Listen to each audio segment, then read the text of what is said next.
the Schmid range, where we appreciate the lovely sport called basketball.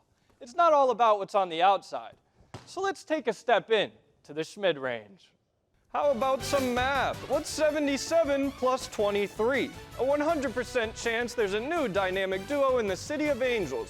Jerome jump-started the Cavalanche and finished it with his own storm, the Typhoon, splashing triples to extinguish the Heat's flame. Obi-Wan Kenobi, Big Christmas, the Fry Man. There's a first for everything. Hearing the word neurotransmitters in a post-game interview in the first 20-rebound double-double in 25 minutes or less.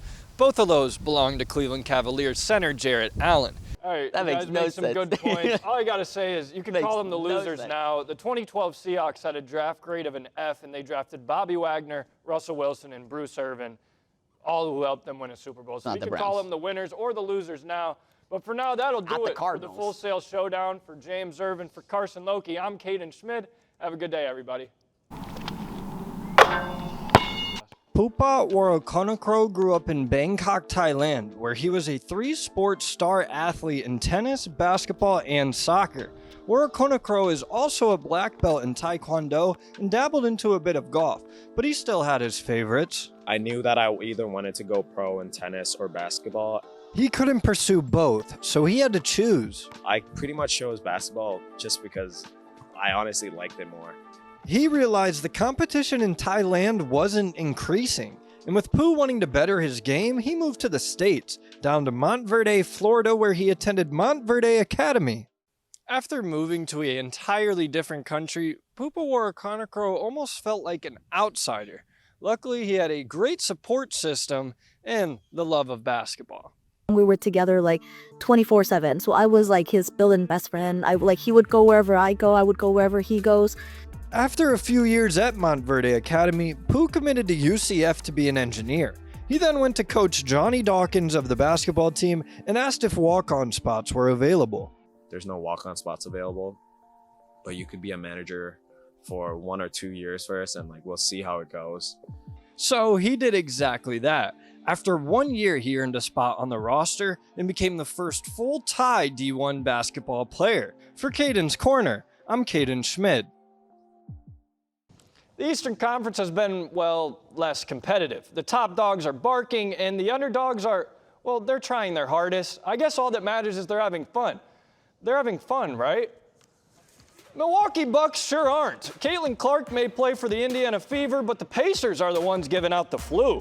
Through a flaming hot offense, second in offensive rating behind an outlier we'll mention later, the Pacers took a 2-0 series lead to Milwaukee before losing Game 3. But then Damian Lillard tore his Achilles early in Game 4, and Indiana took full advantage, winning by 26 to take a 3-1 lead. A common theme so far in these playoffs. Detroit won their first playoff game since 2008. Surely they're having fun. No, it's been quite heartbreaking for the Pistons. Up by 8 points with 9 minutes left in Game 1, Detroit looked poised to end their NBA record 14-game postseason losing streak. Then the Knicks went on a massive 21-0 run to win. And after the Pistons won Game 2, they head to Detroit with the series tied at 1.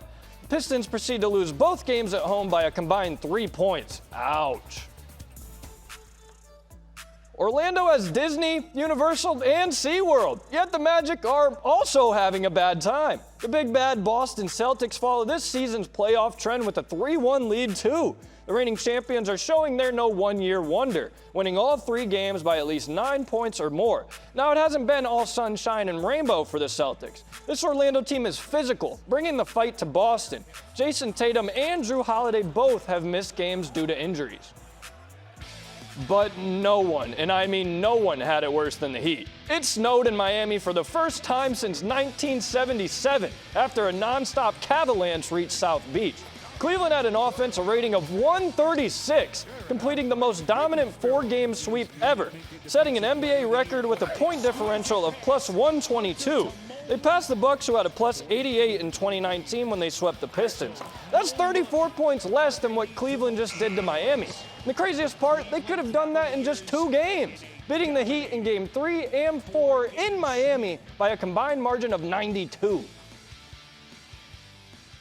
The playoffs are quite fun for some. The Timberwolves, Warriors, Pacers, Knicks, and Celtics are all up 3-1. 95% of teams with that lead move on to the next round.